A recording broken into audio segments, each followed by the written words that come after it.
This is CBC Here and Now. See him 2 years ago in Rio at wheelchair basketball, and now today at South Korea and playing sledge hockey is absolutely amazing. Proud supporters can't wait for Liam Hickey to hit the ice. It would be difficult to be impartial. That's why over 1,000 people were called for jury duty in a high-profile murder trial. Preparing for a new centre of hope. I've been down and out some of the times. Without the Salvation Army, there's no hope.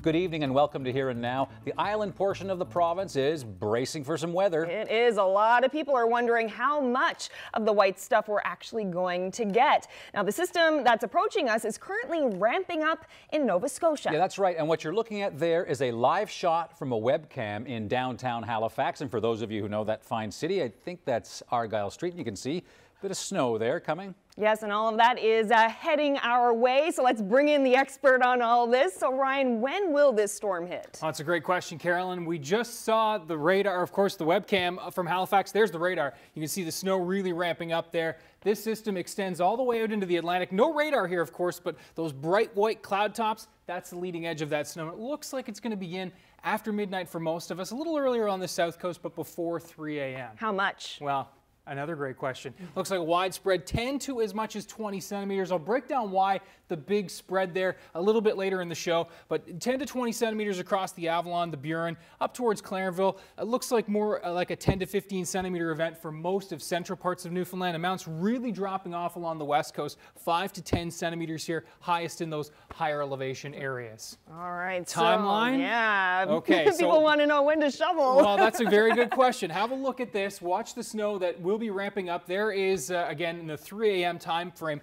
The heaviest snowfall will be coming down between 3 a.m. and 9 a.m. tomorrow morning across the Avalon and the metro region. If you have early soccer practice, have to get the kids running around tomorrow morning early on, do prepare for snow, at times heavy. That will really start to ease off, though, as we work closer towards the lunchtime hour. That's when we're talking about that drizzle and freezing drizzle starting to mix in for the Avalon, the metro, and even down towards the Burin Peninsula. That snow continues across central and west. But even into the afternoon, I think we'll see some sunny breaks here across the Avalon Peninsula. So anytime really after that snow ends, you know, late morning towards the lunchtime hour, but the longer you wait, the heavier it's going to be. But the longer you wait, the more sunshine that's probably in the mix. So you have to weigh those options. Awesome. Thank you so much, Ryan. Thank you. Could you do it? Sit on a jury? If you've received a jury summons in the mail recently, you certainly are not alone. There's a high-profile murder trial happening this month, and as Here and Now's Ariana Kellen reports, picking an impartial jury is going to be a challenge. Well, it's not very often that the Arts and Culture Centre and the criminal justice system intersect, but that's exactly what will happen here in 3 weeks' time. Why? Because this space roughly holds 1,000 people, the same amount of people that received a jury summons in the mail for the Trent Butt murder trial. The Carbonear man is accused of killing his own daughter, 5-year-old Quinn Butt, a high-profile death that sparked outrage and hurt right across the province. Because the case is so public and emotionally charged, unbiased jurors may be hard to find. The same process happened in 1991 when 950 people filed into the Arts and Culture Centre for the trial for former Christian brother Stephen Rooney. High profile, high stakes. So could you do it? It would be difficult to be impartial because it would be hard to not apply the crimes to myself and my family and what it would be like if it happened to me. That's not a problem, actually. You listen to the facts and give a good judgment on what you hear and if the person should be convicted or not, sure. I don't think that judgment is exclusive to lawyers and judges. I think that people, citizens, have the ability to pass good judgment, and I think there can be some impartiality, of course. It's not just the number of people that makes this jury selection different, it's the way they'll be chosen. Here's how it works. 2 people from the jury pool are selected as triers. They'll play a large role in selecting the jury. One by one, potential jurors enter the witness box and answer questions about themselves and their ability to be impartial. The triers then decide if that person is acceptable or not based on their answers. Then the Crown and defense have chances to strike down or challenge a prospective juror until they're left with just 14 people. A long process to start an even longer trial. It begins March 26th and could run for up to 8 weeks. Ariana Kelland, CBC News, St. John's. 2 weeks after a controversial decision to reallocate a big chunk of the surf clam quota, 25%, we now know who the Indigenous partner from this province is. Late yesterday, the Five Clams Consortium announced that Inuit from Nunatuavut are part of the group that made the winning bid. DFO announced the decision to take some of that surf clam quota from Clearwater's operation in Grand Bank. The aim is to assist in reconciliation with Indigenous people. But Provincial Fisheries Minister Gerry Burns says the way this has been handled has had the opposite effect. Service NL and the Taxi Owners Alliance had a successful meeting this afternoon, and that's good news for anyone who will be looking for a taxi on St. Patrick's Day. The Alliance had threatened to pull service if government refused to address what it called unsustainable rising fees and taxes.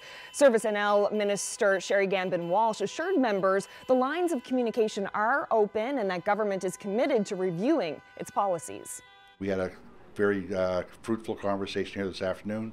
The government's going to look at some of the items that we brought forth today to see what it is that they can implement in the meantime to help not just our industry but to help the motoring public overall.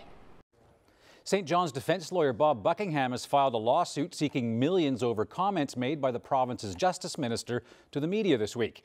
In a statement of claim filed today, Buckingham claims that Andrew Parsons defamed him while speaking on VOCM News about an amendment to the Legal Aid Act. The cost-saving measure would remove an accused person's access to private lawyers outside of legal aid. Buckingham spoke publicly after the decision was announced, and he was critical of it. According to Buckingham's statement of claim, Parsons said, quote, Buckingham is motivated by his own self-interest and tax dollars going into his pocket, end of quote. He says similar comments were made to other media outlets. He is seeking $5 million and $2.5 million for punitive and aggravated damages. When told by CBC News of the amount Buckingham is seeking, Parsons said, yes, bye.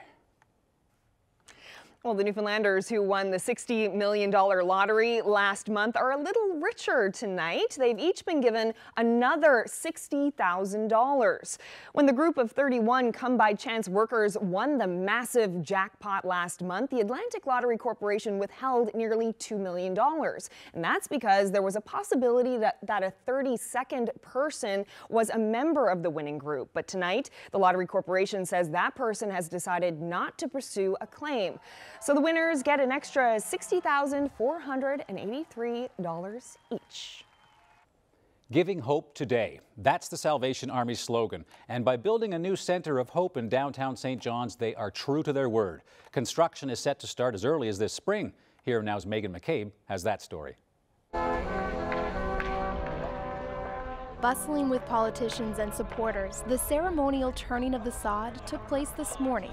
But soon, this parking lot on Springdale Street will be bustling with construction crews.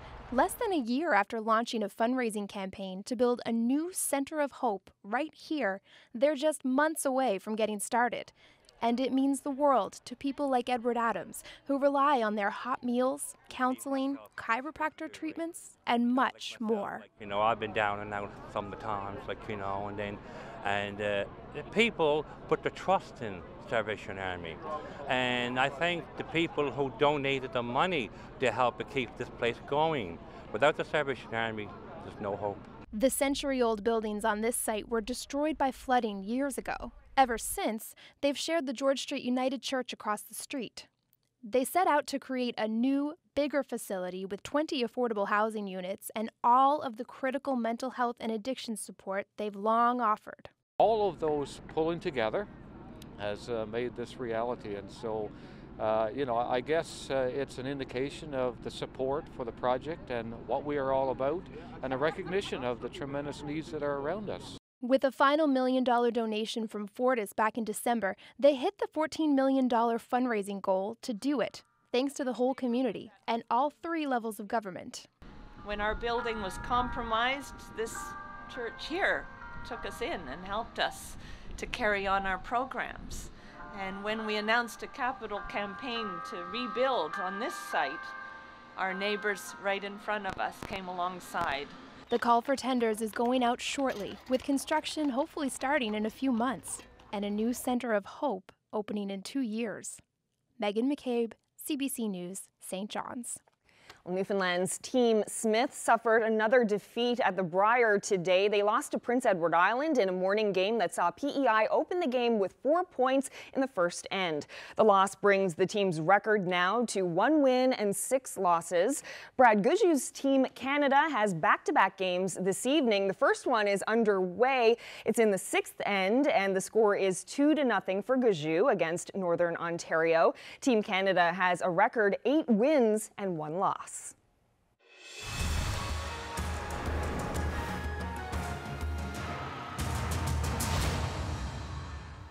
The Paralympic Winter Games, they're now open. Yes, and Canada is sending its biggest team yet.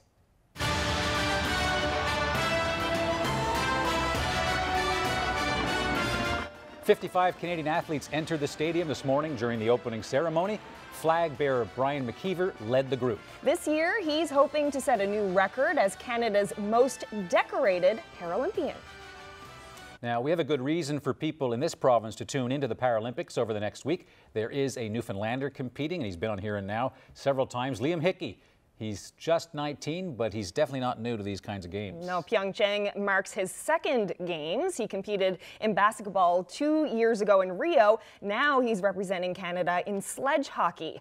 Here Now's Katie Breen reports on a teenager who knew where he wanted to go in sports since he was a kid. He takes the ice. It's 2012. Liam Hickey is just 13 years old, and already he's played 2 years in the men's league. Some players at his weekly game are able-bodied, but Hickey was born without his right femur. So when I was 4, I had a surgery it's called rotationplasty, and they turned my leg around so I could use my heel as my knee. He couldn't skate, but that didn't dash his hopes. I have another dream, I guess instead of Stanley Cup, is to go to the Paralympics and play for Team Canada men's team. Tomorrow morning, 6:30 Newfoundland time, that dream will come true. Hickey will play in his first Paralympic hockey game. Easter Seals in St. John's helped connect Hickey with adaptive sports a decade ago and have watched him soar ever since. It's a true commitment for Liam. Liam has dedicated his life. He's graduated now from high school. He's put off his education temporarily. He had moved to Toronto in January 2018 to be committed to the sledge hockey program. And when he was named there a while back to the team, it all paid off. Hickey's humble with that payoff, according to Bartlett. He mentors the province's younger athletes. Just 2 weeks ago, some of them sent him off. A 2-time Olympian they can admire at the rink and on the basketball court. He's there for us, and he's very encouraging. He's a great team player, great ambassador for the sport, and what a better role model could we have. Katie Breen, CBC News, St. John's. Certainly looking forward to seeing Liam in action this weekend as well as next week. And starting Monday, I should remind you, we're going to be 30 minutes later than usual, bringing you all the news, of course, and that's due to CBC's coverage of the Paralympic Games. Yes, we'll run from 6:30 to 7:30 Island time for the full week. The games are on, and we hope you'll join us.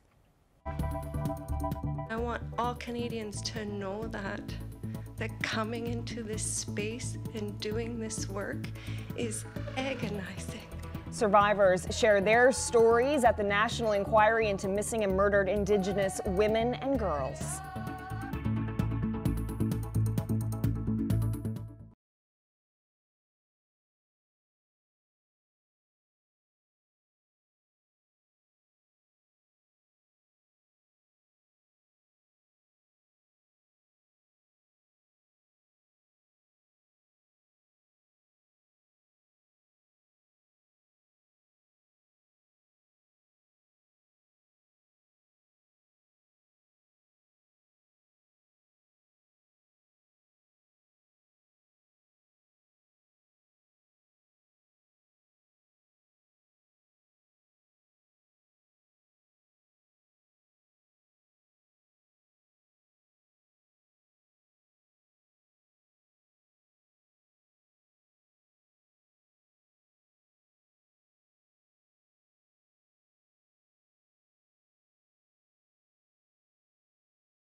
Welcome back to Here and Now. At this week's National Inquiry into Missing and Murdered Indigenous Women and Girls, families from this province shared their stories of loss, but the inquiry also heard from survivors. One such story came from an Inuk woman from Nain who spent 17 years in an abusive relationship. In this part of her testimony, she recalls a particularly violent attack, one that took place in public. I went to a dance at the hall with my friends. Jacko came in drunk, he found me, and started to beat me. I didn't try to run away, I knew he was faster than me. If I ran, it would be worse. No one tried to help me, or even call the police. He dragged me out of the hall, and up the road by my hair. And everyone just watched. And I thought, he's gonna kill me in front of all these people watching. And they won't even call the police. They're just gonna watch me die. At the time he beat me, I didn't know I was pregnant. But my baby survived. Me and my baby survived. He got out of jail when she was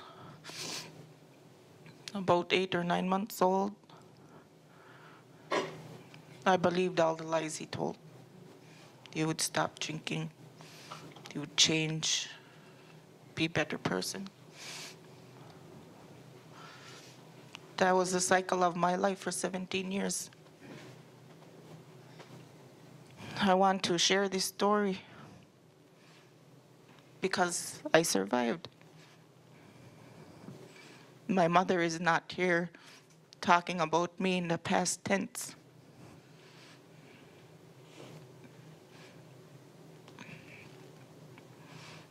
He tried to kill me twice. He abused me all those years, but he tried to kill me twice. But I survived. I want to speak for all those women who did not survive. Whenever Jacko went to jail, his sentence was reduced because he was Aboriginal. I believe this is the #1 reason violence is so prevalent in Aboriginal communities. People literally get away with murder.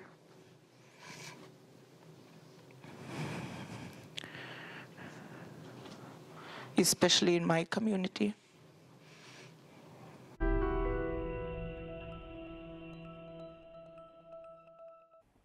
Well, now to central Newfoundland, where a group of volunteer searchers has ditched its 1987 school bus in favor of a new $350,000 mobile command center. Exploits Search and Rescue is already training with the new piece of equipment, which it bought with the help of the local Lions Club. Here Now's Garrett Barry met with some group members this week to take a look at the new rig. Huge benefits, especially with like the generation system and the heat and the air conditioning.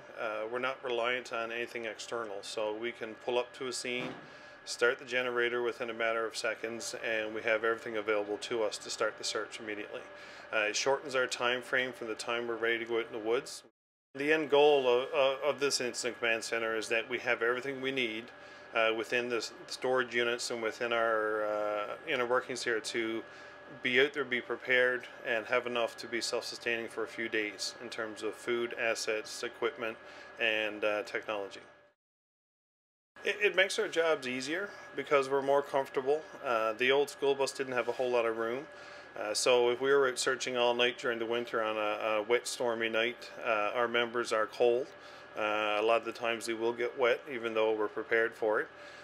To have somewhere to get in and warm, dry out, have a nice hot cup of coffee and be comfortable makes it a lot easier to go back out in the woods and continue searching after a little break. So from that standpoint alone, it helps out. There were 82 men racing in Cane's Quest this year. One woman hopes she'll be revving across the big land in 2020. Her story is next.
During the Paralympics, Here and Now will air 6:30 to 7:30 Island time.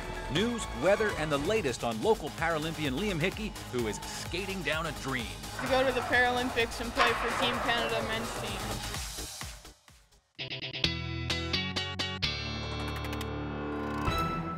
All right, Ryan, back now for an in-depth look at the weather. Yes, but before we get to that, and everyone wants to know what's coming, let's have a look at this. Yep, 4 polar bears spotted just outside Red Bay, Labrador. Vicki Hancock took these pictures yesterday. You can see the bears walking on land before hopping into the water and heading north. And DFO's reminding people, if you do see a polar bear, stay calm. Back up, but never run, and give the animal space to get away. I'd give them a lot of space. Yeah. Don't forget, you should also avoid eye contact. Yeah, you don't want to get too close. No. Yeah, but if you can get a picture on your iPhone safely, please send it to Here and Now. Don't look in their eyes when you're taking the picture. That's right. Well, good weather coming for polar bears, I suppose. Yeah, that's right. Especially in Labrador. Actually, Labrador kind of sitting this one out, where they have sat out the last couple, but no shortage of weather to talk about on the island. Let's start with the warnings and watches in place. Snowfall warnings for the Northern Avalon, Clarenville, winter storm warnings for the Southern Avalon, the Burin, and Conegra. Special weather statements across central, the north coast to the eastern side of the Northern Peninsula, and Wreck House is under a wind warning. Gusts there could peak at 160 tonight, and we are looking at some wind warnings along the west coast of the island as well. Exposed areas in the 80 to 110 kilometer per hour range, so some very, very strong winds expected there. Wreck House already ramping up to about 85, but again, just getting started. That is half of what is expected there later this evening. Taking a look, we'll back things out. You can see where the cloud cover has certainly been building in today. The snow still well to the south. Wouldn't be surprised if we do see it starting to pick up on the radar here over the next hour. But most of the action still here over the center of the low across the Maritimes. How much is on the way? In case you missed it off the top, we are looking at a widespread 10 to 20 centimeters across the east, 10 to 15 centimeters through central, and 5 to 10 centimeter amounts in the west. And for a little peek into the forecast and what we're looking at here, I think the best chance of seeing amounts in that 15 to 20 centimeter range will be the higher elevations of Metro.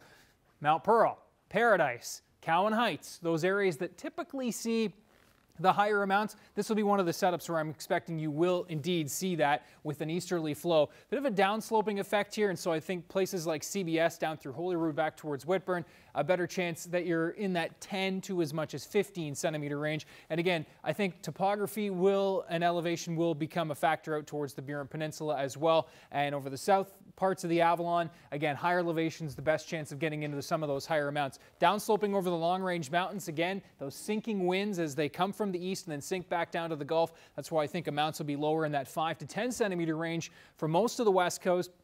Higher elevations, best chance in that 10 to 15 centimeter range. Now, have a look as we work through your timeline here. Really ramping up through the overnight, as I mentioned. 3 a.m. through the 6 a.m. time period, really getting into some of those heavy snowfall rates. That continues through to about 8 or 9 a.m. There are your temperatures as of tomorrow morning. Again, snow on the go. It will be certainly a snowy start to the day, and let's break it down by region. So watch your timeline, 5, 6 a.m. Heavy snowfall starting to come to an end by noon. Likely starting to see just some drizzle and freezing drizzle. Not a bad time to shovel, but if you wait a little bit longer, I think we will see some sunshine breaking through across a good portion of the Avalon, at least sunny breaks. Winds will be light in from the south into the afternoon. That'll have temperatures rising to 3 or 4 degrees away from those onshore winds. Central Newfoundland, snow continues through the morning, even into the afternoon, though it tapers off to some lighter flurries in the later parts of the day. Temperatures rising to 1 and 2 degrees. For the west coast, snow continues through the morning, again tapering off to some flurries into the afternoon. We are looking at temperatures rising to around 1 or 2 degrees for you folks tomorrow. The Northern Peninsula, quiet start getting into the snow as we roll into the later parts of the day, especially south of St. Anthony and over towards Port au Choix. Temperatures near the freezing mark here. And as we take a look into the rest of the Big Land, pretty quiet. A few flakes possible in Happy Valley, Goose Bay, Churchill Falls, and Labrador City, but overall it is a pretty quiet forecast. Looking into Sunday, some uncertainty where I think we could see some 5 to 10 centimeter amounts where these snow bands set up, particularly through central towards the northeast and across the Northern Peninsula into southeastern Labrador. but overall, tough to nail down exactly where those snow bands will be. But light snow, certainly the possibility of light snow for most of us across the island, especially the Northern Peninsula, and pretty quiet once again through Labrador. Long-range details, more unsettled weather next week. The details on that are coming up, Anthony. All right, thanks, Ryan. I got my shoveling strategy down now. If you have young kids, you're likely familiar with Paw Patrol, one of the big winners at this week's Canadian Screen Awards.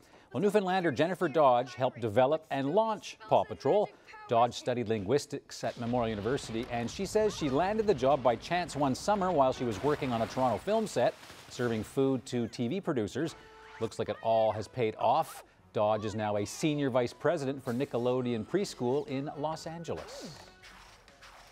Very nice. Congratulations.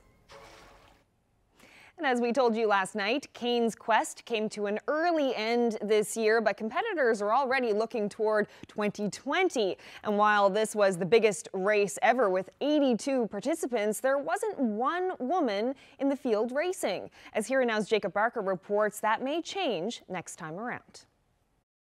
It's not a men's race, it's anybody's race. And Corrine Paul has the distinction of having not only been the first ever female racer in Cane's Quest, she and her husband also finished the 2012 race in 12th place. It definitely was something more than I've ever done in the way of riding and how far we would ride and the number of hours. I think the longest hours that we rode were 22 hours straight. Team 22 and 88 teamed up this year.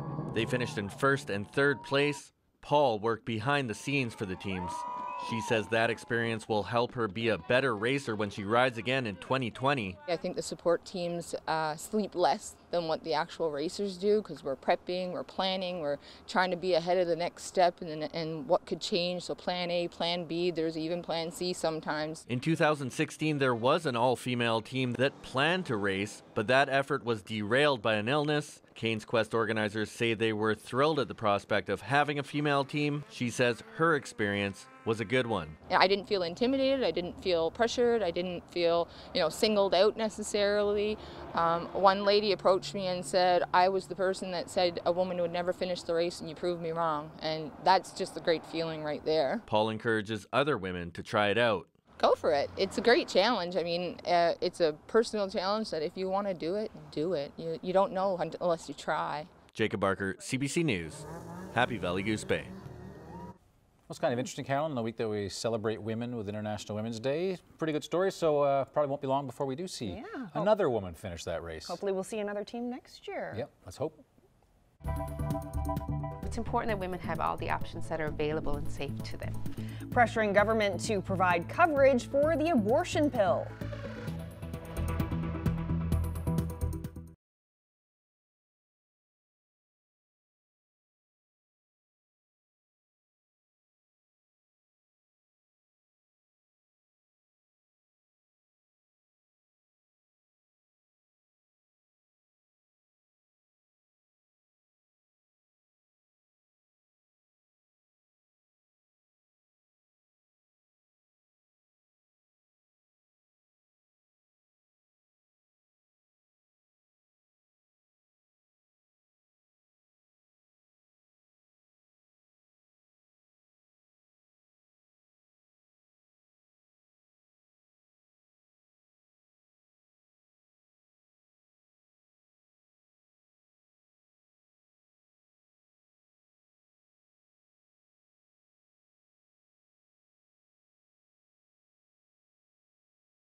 Welcome back to Here and Now. Well, students at Memorial University's medical school have been lobbying government for universal coverage of the abortion pill, a drug that's been available in this province for just over a year. Right now, Newfoundland and Labrador is the only place in Canada that doesn't offer some coverage of the abortion pill cost, which is more than $300. This afternoon, I spoke with Rolanda Ryan of the Athena Health Centre, a private abortion clinic in St. John's that offers the pill as an alternative to surgery. How many women have taken the abortion pill in this province so far? 35 people have taken it from our clinic so far. Do you think that more people will choose that as their option going forward? Absolutely. I believe it will become very popular. In Alberta, for example, they're now up to about 40% of women take the abortion pill and about 60 have surgical options. What's the difference between the two? So the medication, the pill, the mifepristone, that's available up to 9 weeks gestation. Initially, Health Canada approved up to 7 weeks, but they've since changed the regulations to 9 weeks. The surgical option in Canada is available up to 23 weeks and 6 days, and in Newfoundland we go as far as 15 weeks.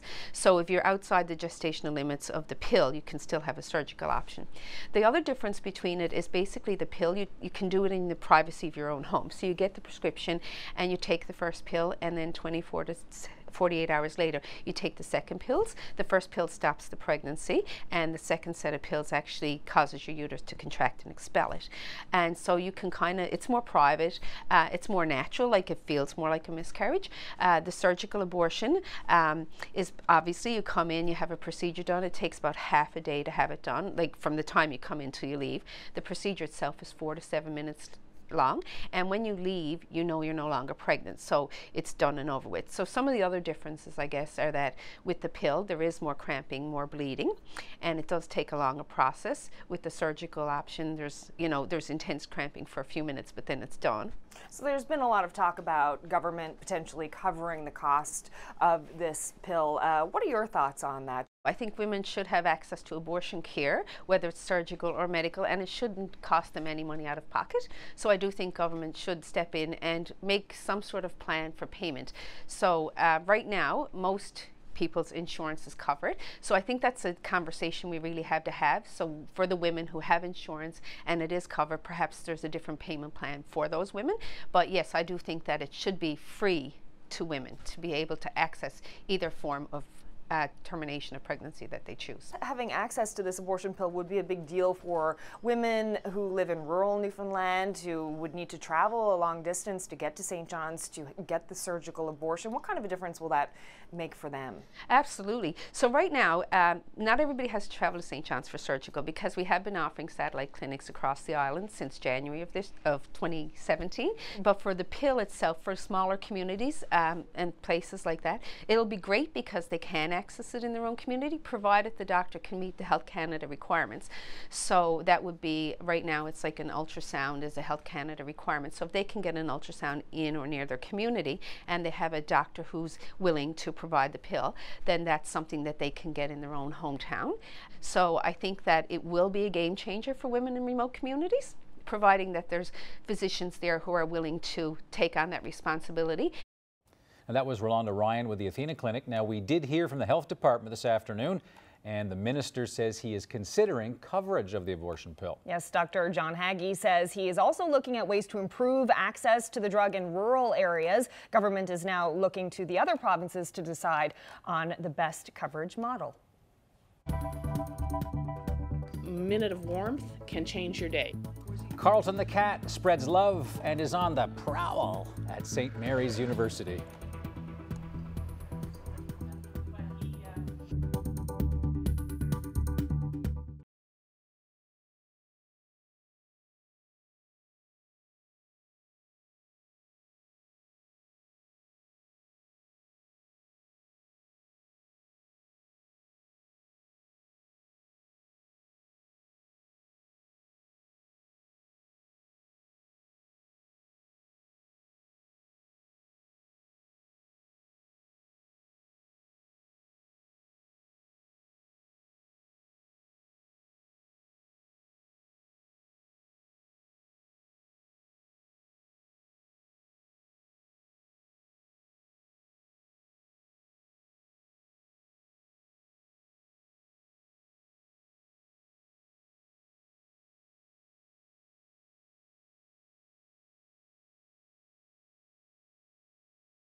time now to meet our young athlete of the day. This is 7-year-old Ryan Parsons. Ryan is from Coley's Point and practices Taekwondo with Earl's Taekwondo Club. He has been practicing for 3 years and is a blue belt. Right, getting used to medals too. In addition to Taekwondo, he also enjoys playing soccer, softball, bowling, and skating. Wow, sounds like you're one busy young athlete. Great name, Ryan. You're today's young athlete of the day. The weather update is brought to you by Belltone Hearing Service St. John's, helping the world hear better. All right, now before we get to the weather, we're going to do something that we don't usually do, and that is toot our own horn a little bit. Toot, toot. The nominations for the Eastern Canada RTDNAs, that's the Radio Television Digital News Association Awards, came out today. And CBC Newfoundland and Labrador was well represented.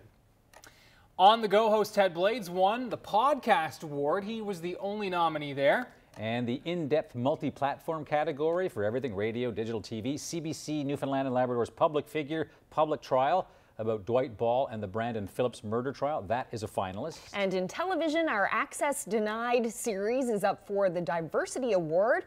And for long feature television, the documentary Persons First Inside the Wiseman Center is in the running. And finally, Here and Now is up for Best TV Newscast. Yay. And the winners will be announced on April the 21st. Yeah. Wish us luck. Yeah, so we'll see how that goes. Yeah. Now, I want to get your votes. Okay. Daylight savings time. Thumbs up or thumbs down? It's time to get rid of it. Yeah. Really? Yes. I'm surprised how many haters there are of the daylight savings. I actually like it. I like the longer evenings, especially because we work so late into the evening. Yeah, in the summer, we don't get off till 7:30, so I like having a longer evening. But again, it's a personal preference. But you've got young kids. The time zones don't matter. That's true. Well, they do when the clocks change. I'm actually looking forward to maybe a bit of a sleep in on Sunday morning. Fingers crossed, you totally just jinxed it. Either way, don't forget to spring forward those clocks on Saturday night. And here's a nice little graphic to remind you to do that. Spring ahead, yes, 2 a.m. to 3 a.m. or, you know, when you go to bed, 11 p.m. to 12 a.m. or whatever you want to do there. But just remember to spring forward this weekend. Again, snow tonight into tomorrow. So you won't have to worry about the clocks and worrying about that tomorrow morning and how you're going to adjust things. 10 to 20 centimeters across eastern parts of Newfoundland. Again, the highest in the higher elevation areas and the lowest down towards places like CBS and also down towards Placentia Bay on that west side of the Avalon Peninsula. 10 to 15 centimeters through central. This is through Saturday evening, and 5 to 10 centimeters across the west coast, though amounts likely even a little bit less than that north of Daniels Harbor up towards the west side of the Northern Peninsula. There's our storm. There it is, tracking in. Again, not really storm criteria for all of us, but when we're talking about gusts near 160 in Rec House, I think we can classify this as a storm. We are going to be seeing, again, some winter storm conditions over the southern Avalon overnight with gusts in the 80, 90, even 100 kilometer per hour range along exposed areas of the coast. Saturday morning will be a messy one right across the board. From St. John's across the TCH to Corner Brook, conditions really improving into the afternoon, and there are those potential sunny breaks across the Avalon and the Burin Peninsulas into the afternoon as temperatures rise above zero. Some uncertainty continues for Sunday. Hard to believe. I know we're only a day out from that, but this is really going to be an interesting setup as the low is off to our south. There's one band that could be right up here through the Northern Peninsula. It looks like that is where it's going to be. More questions along the northern edge of this low where we'll see a secondary band set up. Right now it looks like through the interior into central Newfoundland and the northeast coast. Sunday afternoon into Sunday evening is the best chance of picking up 5 to 10 centimeters from this additional band. I think we'll likely see some light snow in through the St. John's region, but not quite that accumulation. That continues into the Sunday night, Monday time period. And then as that low departs, I think we will see additional snow right down the northeast coast into Monday. So a quick look at those temperatures tomorrow. 2 to as warm as 4 degrees in the southeast as we see those winds shift to southerly. Sunday, again, riding the 1 to 2 degree range. That's why I think that'll keep amounts a little bit lower. But as I mentioned, could see certainly some 5 to 10 centimeter amounts in those heaviest snow bands where they do set up, and they will be isolated. Next week, interesting for sure. Looks like a coastal system rolling up the eastern seaboard Tuesday into Wednesday will bring some snow. Possibility of some mixing here across eastern Newfoundland yet again as we roll into the later stages of Wednesday. And some forecast models, including this one, bringing a secondary push of snow and mix in for the Thursday into Friday time period. Again, one forecast model, one idea, but the general consensus here is that mid to late next week does look unsettled and a little on the stormy side. So do keep that in mind if you have some travel plans. You want to stay tuned to the forecast. And Labrador, again, pretty quiet. Possibility of some light snow there for Thursday. Otherwise, it's pretty quiet indeed. Carolyn? Thanks, Ryan. Well, for the first time in its long history, the RCMP now has a woman in charge on a permanent basis. Veteran Mountie Brenda Lucky was named today as the new commissioner. I am so truly honored and so very humbled to be selected as the 24th commissioner of the RCMP. Prime Minister Justin Trudeau says Lucky's appointment will promote gender equality in an organization that was described as a toxic workplace in a report last year. A 32 veteran of the force, Lucky most recently commanded the RCMP training depot in Regina. Anger, fear, and confusion continue to smolder in rural Saskatchewan. This in the aftermath of the acquittal of a farmer who shot and killed a young Cree man. The RCMP's handling of the case has come under renewed scrutiny, and last night people got a chance to ask questions about their rights at a town hall with the RCMP. Olivia Stefanovic reports. Many people at this community centre in rural Saskatchewan expressed frustration last night with the RCMP. The force held a town hall on rural crime, a big issue in the province.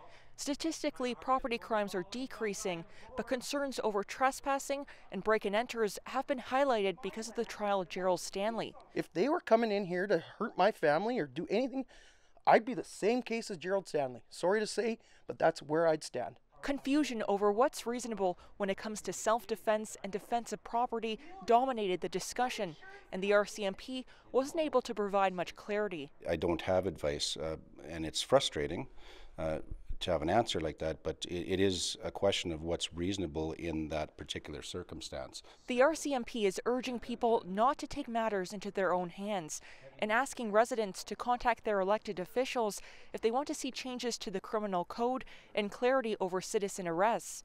Some Indigenous people who were in the crowd say they left with an uneasy feeling. We face the same issues, and the response time is a lot worse by the RCMP. And we ain't grabbing guns and shooting people.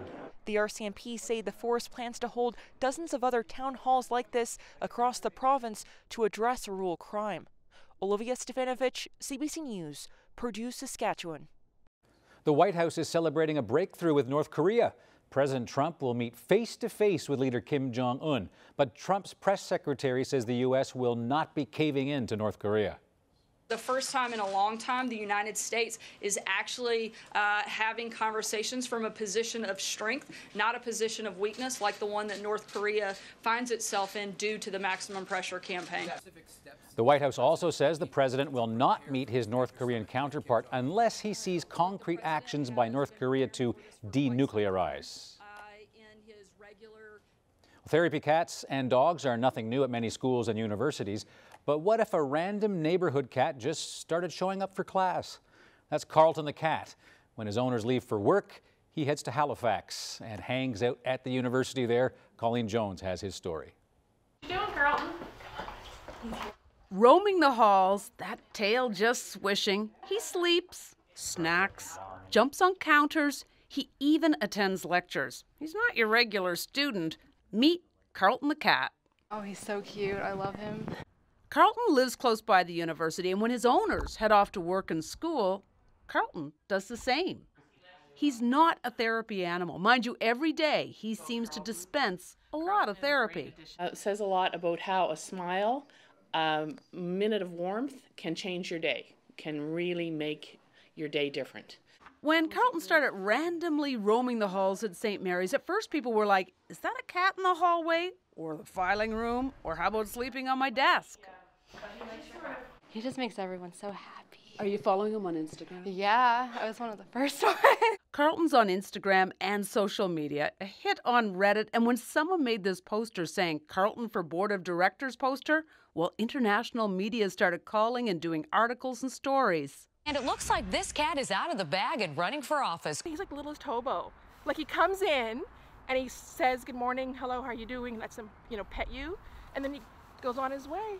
He's positively perfect, but on his own cat terms. He comes in and visits offices for a minute or two, might take a treat or have a drink, and quickly moves on. Here goes Carlton. And that's what Carlton does. Carlton just has his moment with you, and then he's off for new adventures. Carlton's been seen in every corner of the university. He's interrupted midterms and meetings and has a cat's rule confidence about him. He knows where his real home is, though, and when someone opens the door, he scoots on home to his owners. Sophie Smith-Stewart says their 5-year-old cat is pretty special. He's like, I don't know, he's always had like a unique personality. Like, he's like the runt of his litter. He's loved people. He's always been like curious about people. And that personality is positively perfect. Colleen Jones, CBC News, Halifax. That story made my day. I love that story. You know what they say is that dogs have masters and cats have staff. I like that. If I sits on the board, if I fits on the board, I sits on the board. So he's obviously got a Newfoundland ally there in Halifax. Our viewer picture of the day comes to us from Labrador. Oh, no. I mean, yes, I'm fine, but that's not what I thought. Gorgeous. You're wrong already, Anthony. Exactly. Prematurely incorrect. Yeah. Southeastern Labrador, that'll be the most of the biggest clue I'll give you. And if you can guess the community, bonus points for you. We'll reveal after the break.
The Bank of Canada has introduced a new $10 bill featuring civil rights champion Viola Desmond.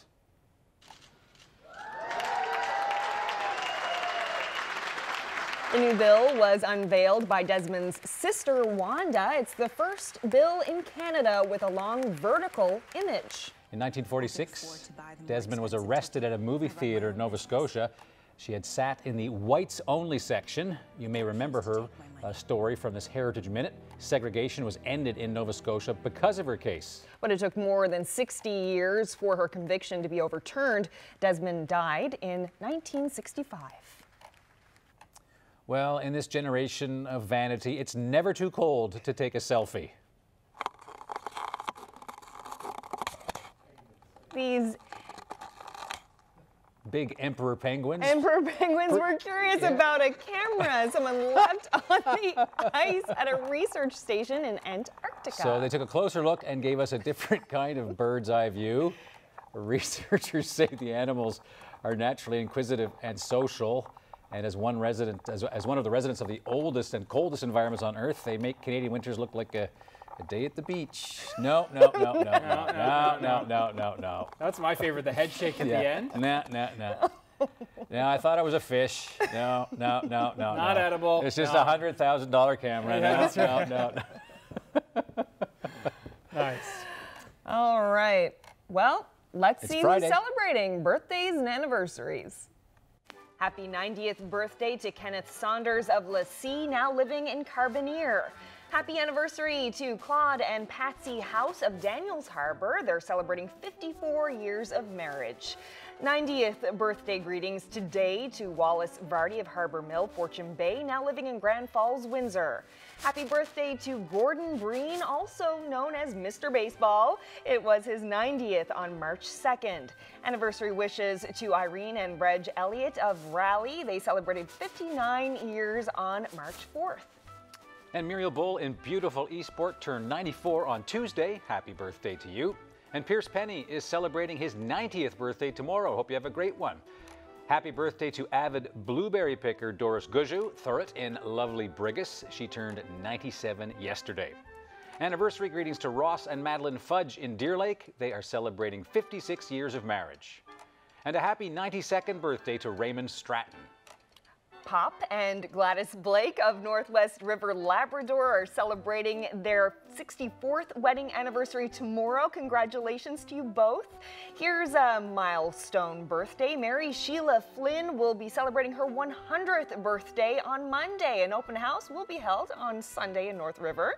Wishing Gilbert Bynum of Botwood a happy 90th birthday. And a happy 50th anniversary today to Leonard and Patricia Tobin. They were married in Labrador City and now live in Western Bay. Happy anniversary to Jack and Hilda Penny in St. John's, who will celebrate 52 years of marriage on Monday. And a happy 91st birthday to Richard Nakasak. All right, our viewer picture of the day. And no, Anthony, this is not Newfoundland. This is Labrador. Yeah, I know. Yeah, you did guess that wrong, but I would have guessed it wrong too. Beautiful shot there. This is actually just across the Straits, yeah, in Forteau. Oh. All right. Forteau Valley, courtesy of Garrett Roberts. This is at sunset looking north. Nice and blue too. Yeah, thank you very much, Garrett.